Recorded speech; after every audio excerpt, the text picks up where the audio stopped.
আর জুলাই আন্দোলনের মাধ্যমে এদেশের গণতান্ত্রিক অধিকার, এদেশের জনগণের ন্যায্য অধিকার বাস্তবায়নের জন্য যারা রক্ত দিয়েছে, আমি তাদের জন্য সর্বপ্রথম আল্লাহর কাছে প্রার্থনা করি, আল্লাহ তাদের রক্তের বিনিময়ে এই বাংলার জমিনে গণভোটের রায় যেন বাস্তবায়ন হয়।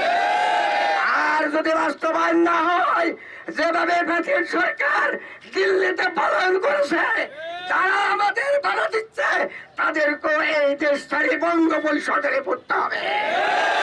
এই ৩৬ জুলাইয়ের কারণেই কিন্তু আপনি আজকে এই গভর্নমেন্টে এসেছেন।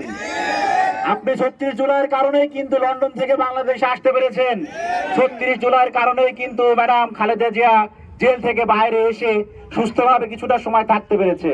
সুতরাং ৩৬ জুলাইকে কেন্দ্র করে যে গণভোটের বাস্তবায়ন, আপনিও গণভোট দেওয়ার জন্য বলেছিলেন, কিন্তু আপনি গভর্নমেন্টে যাওয়ার পরে সেই গণভোটকে আপনি প্রত্যাখ্যান করলেন।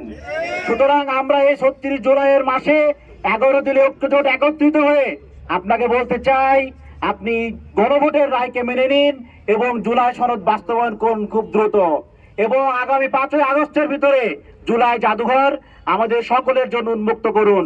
সংগ্রামী তৌহিদি জনতা, আমরা স্পষ্ট ভাষায় সরকারকে জানাতে চাই, এই 24-এর গণ অভ্যুত্থান নিয়ে যদি আপনি সিনেমিনি খেলেন, আপনি যদি দ্বিমত প্রকাশ করেন, আপনি যদি অন্য কথা চিন্তা করেন, বাংলার জনগণ বিগত স্বৈরা শাসককে যেভাবে দেশ থেকে বিতাড়িত করেছে, তার যেভাবে আকৃতি বুকে ধারণ করে আপনাকে দেশ থেকে বিতাড়িত করবে ইনশাআল্লাহ।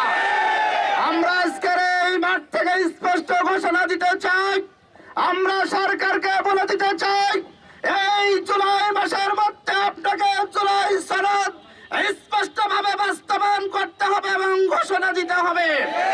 জুলাই সনদ থেকে যদি আপনি এক পা পিছিয়ে যান, বাংলার তৌহিদি জনতাকে সঙ্গে নিয়ে 11 দল ঐক্যজোট আবার সেই ফ্যাসিস্ট সরকারের মতো আপনাকে দেশ থেকে বিতাড়িত করবে।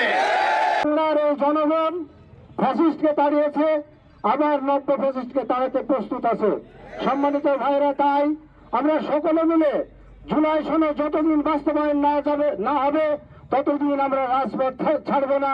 আমরা রাজপথের মাধ্যমেই জুলাই সনদ বাস্তবায়ন করব।